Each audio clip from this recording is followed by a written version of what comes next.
Welcome back. So today I wanted to do a video on my Cartier watch. I bought this watch for my birthday, and usually since I think around 2017 or so I usually get myself a bag for my birthday. It's just one of those occasions that I use as an excuse to buy myself something, and I really always have loved bags, so it's always been bags. But this year I just didn't really feel an emotional connection with any of the bags. I really liked a few of them, but I think especially for the price nowadays, I know that, you know, all of the brands, Chanel obviously, Gucci, Saint Laurent, all of those kinds, Celine as well, all of those brands have been going through quite large price increases.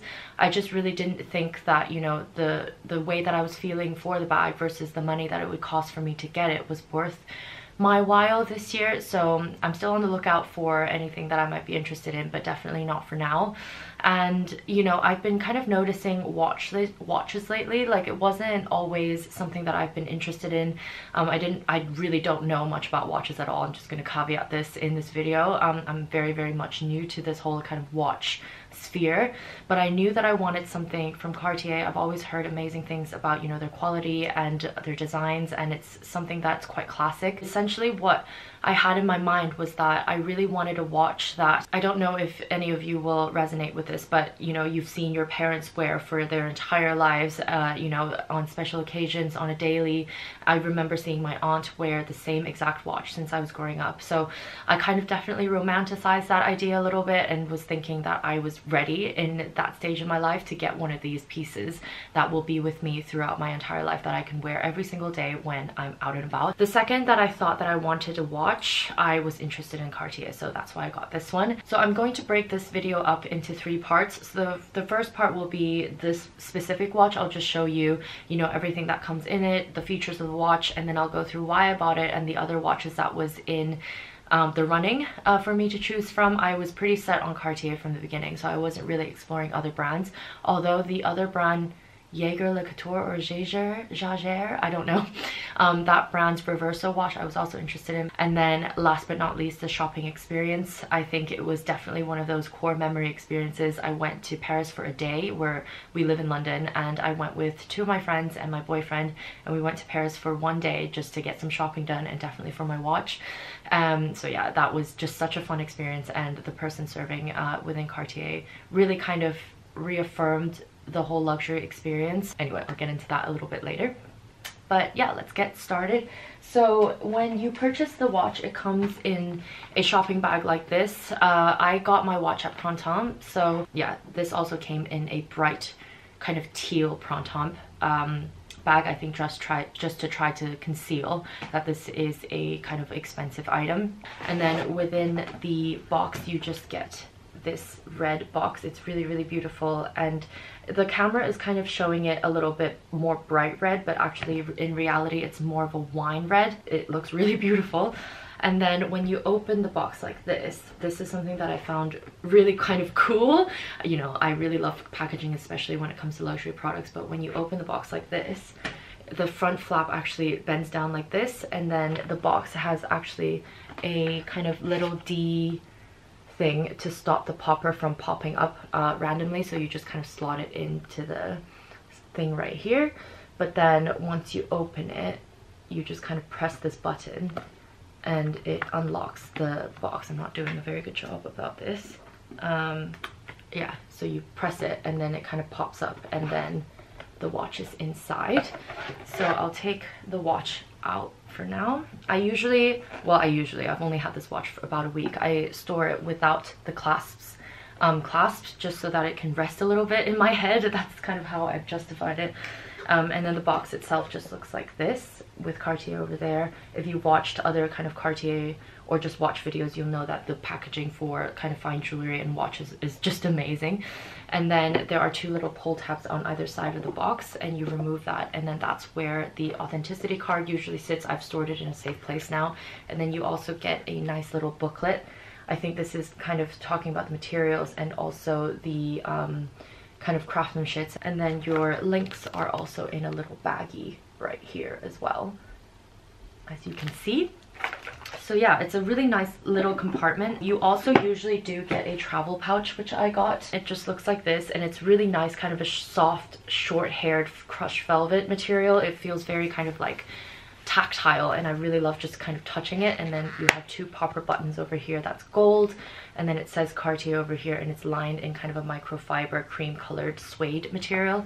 And then you get this really cute little like poofy cushion thing so that you can put your watch around that, obviously, and then take it around with you when you go traveling, which I thought was such a nice perk when you purchase something quite expensive like this, that everything is kind of well thought out and cared for. And another thing that I really do love about Cartier, and actually Chanel does this now as well, is when you kind of register your item with them, a picture of your account and the watch and the item, or the item that you purchase, pops up. And I just thought that that was just such a nice kind of 360 experience. So yeah, I really love that. So enough about that, I will go on to the watch. So this is the one that I got. I'm going to keep it on the pouch to hopefully make it zoom in and kind of contrast a little bit better. But it is the Tank Must watch in the small size, and this is in the steel finish, so all over steel.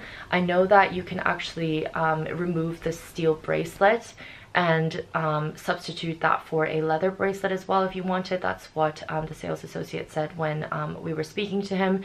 And he said that it was quite good to wear the steel bracelet during summer times. Obviously your wrist will be a little bit sweaty, but then in the winter months, and especially if you want it to be a more dressy and understated event, you can actually switch out the steel bracelet for a leather bracelet instead.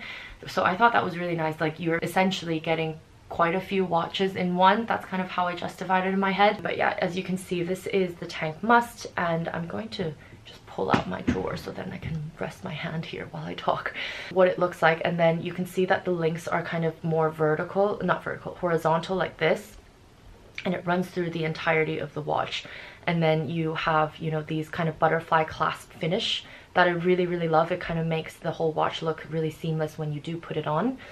And then as you can see, just turning it around, it looks exactly the same once you flip it around as well. I really love this one. And the Tank Must, if you are not very aware, like I wasn't, I was watching quite a lot of videos on the Tank Solo. I think that was out for way longer. The Tank Must, I think, came out during 2020 or something like that. So there's still not a lot of videos on it, but it's essentially a reimagined version of the Tank Solo, I think.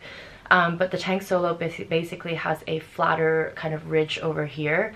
And the cabochon, I think this is what it's called, is also a little bit flatter. So as you can see here, the Must juts out quite a bit. So the spinel, like the sapphire colored spinel, juts out quite a bit. And I thought that was really quite elegant, and it kind of demands a bit more kind of attention. I felt like that really was something that really drew me to it. And then you have the usual Roman numeral dial over here. I think the history of the Tank was that Louis Cartier designed the Tank Louis as the first wristwatch. I think that's like where Cartier kind of has their stake in the history of watchmaking, and I thought that was really cool. And yeah, the Roman numerals, and then you have the blue steel. I think that's been not burnt, but heated up at a very high temperature to achieve that color.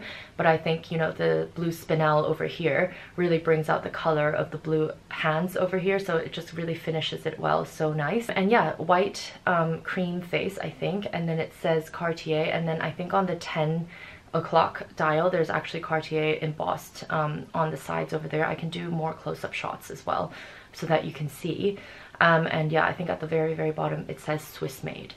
Yes, it does. It's very small, so I really doubt that you can see it. But yeah, it says Swiss made, and it's just so elegant. Like, you don't have a second hand or anything. There's only 2 hands, so the hour hand and the minute hand. But if you just stare at it, like I have done a couple times, it does like slowly move, and I just think that it almost brings it alive. I know that, like, you know, I'm quite new to watches, so obviously this isn't like news to anybody that the watch moves, but I just feel like, you know, it's quite another like emotional connection that I have with the watch. And one thing that I've noticed that I didn't notice during the whole entire research and buying process is that the steel bracelet actually has 2 different finishes. So similar to the Francais, which I will explain later was actually a contender, it has a polished finished steel, and then if you can see it over here, the small links where my finger is pointing right now is actually a matte brushed metal. And I just thought that that was so cool because it kind of adds a little bit more dimension to the watch as well. I didn't really notice it like that when I was doing research, but it's so subtle that you can barely see it. So yeah, this is how it looks on my body. Maybe I'll just move it like here. This is how it looks on my body, and I'll just put it on so that I can kind of go into talking. But yeah, to put it on, you kind of click the steel bracelet. It is still a learning process for me because this is quite new and I really don't want to hurt it. You do this, I think, yeah. And then you have to kind of press a little bit harder. I think it's fine. And then like this. So then when you do put it on, as you can see here, there's no kind of break in the bracelet, so you can't actually tell where the clasp is. I feel like on top of just safety features and things, it's just really beautiful like that as well. It kind of, when I was buying it, one of my friends said, do you want just a watch or do you want watch and jewelry? And I really think that this kind of achieves both, if you know what I mean. So this is how it looks on my wrist. Yeah, I don't know if this is, yeah, here you can see a little bit better. So this is how it looks on my wrist. I don't have a very small wrist at all. My wrist perimeter? No, my wrist something is 6.5 inches basically. So it's definitely not a small wrist, but I don't think it's a large wrist either to kind of warrant the large size. This is the small size. Yeah, I only had 1.5 links taken out because I wanted it to sit a little bit lower to my wrist, so like close to about 1 or 2 centimeters away from my wrist bone over here. I have quite large wrists, so you can't actually see the bone, but just know that it's there. And then yeah, it's just a little bit lower than that, so it just kind of flows a little bit nicer. I do find that, you know, now that we're still quite like in high temperatures, my wrist is swelling a little bit and then it just kind of slides down and gets stuck. But I think in the winter months especially, like, it'll probably just flow a little bit better. This is a quick whistle stop tour about the watch. And another thing actually before I move on that I really love about the detail of the Must is that it has the kind of railway tracks all the way around the inside perimeter of the face of the watch, and that's something that the Francais, which is another watch that I was considering, didn't have. So that one had it still had the same kind of perimeter on it, but it just didn't have an extra line, and I really love that extra line because I feel like it almost gives sort of a railway track and rope-ish effect. So yeah, this is it. Now I just want to talk through the 2 other watches that I was considering. I'll put pictures up, but essentially I had my heart set on the Tank Francais. I don't know why, actually. I thought that was the original Tank maybe. Like, I don't know where I got that idea from, but I was quite set on it for months and months. I think I decided that I wanted a watch since about April time, so I've been thinking about this for about 5-6 months. I don't know if you can relate to this, but you know, when you start just fantasizing about something and you kind of just picture something, the Francais was 100% like what I was thinking I was gonna go for. And then I saw this influencer, her name is Matilda, and she has this two-tone Panthère watch in the small size, I believe, and it looked beautiful on her, and then my mind changed to the Panthère, and I was on the Panthère for about a month or so. The Must was never in my radar at all. Like, I didn't even think that it was something that I'd be interested in. To be honest with you, the online imagery, like in the display pages and stuff, like, it didn't really interest me. I just didn't think that it was unique enough. But you really do have to try it on, or just like draw it on your wrist maybe, like just to see how it would sit on your wrist. But the issues that I had with the Panthère and the Francais, even though I still love the two, is that I feel like the face is a little bit too small for, you know, the width of my wrist, so that it was quite square and quite small. It kind of came up to about here, and the bracelet basically took up the majority of my wrist. And to be honest, I just really wanted something that was more obviously a watch and not so much like, oh, this is mostly a jewelry piece with a tiny little face on it. I think eventually I might go that route. I do have my eyes set on the gold Panthère, which is obviously loads of money, so that probably won't happen for a very long time. But yeah, I was just thinking I didn't want to go for a style in the finish that I wasn't 110,000% happy with. And the Francais, even though I really loved the look of the watch, and even on my wrist I really liked it as well, because I don't know I have a picture of this, but the curvature of the watch over here, you can see that the Must is quite flat, but the Francais kind of curves up a little bit like this, and it's just really beautiful like that as well. And I really liked it, and even in the shop I was still umming and ahhing about whether or not I wanted to go for the Francais or the Must, because they both looked really quite nice but different. Like the Must is kind of a little bit more classic and modern at the same time, whereas the Francais screams vintage, which is like a look and a kind of style that I really like. When I stood up, I think this is quite important, like don't just sit at the mirror and look at it, because it is so different the second you stand up and just like against your body and how it sits with your entire length of your arm. I think that is when I found out and realized that I pretty much engulfed the Tank Francais. Like my body frame isn't very petite. I'm also quite tan, to be honest, like, and my base skin tone is quite tan, so the whole kind of like ensemble and just the way that the elements, I guess, work together wasn't really 100% to my liking. So I decided against it. Literally the second that I stood up, I was like, wow, okay, this is not really what I had envisioned in my head, if you will. And then buying experience in Paris. As you may or may not know, I live in London and my friends also live in London, so we all live in London basically is what I'm trying to say. And we went to Paris for a day trip. Like this was just like a quick whistle stop tour for my birthday. I thought it would be quite fun, and especially nowadays you get tax back if you purchase things in mainland Europe and you come back to the UK. And because you get 12% back, that is essentially, I got 396 euros back by doing this route, and that paid for the Paris train tickets and the meals and all of the additional shopping that I was going to do, which I didn't actually, because after I purchased it I was in such a cloud, I wasn't really noticing anything else, to be honest. But yeah, I thought that was such a good deal. You get really nice memories, some nice times with your friends and you know whoever you're going with, and you get the money back for that. Basically it's a free trip. That's how I justified it in my head.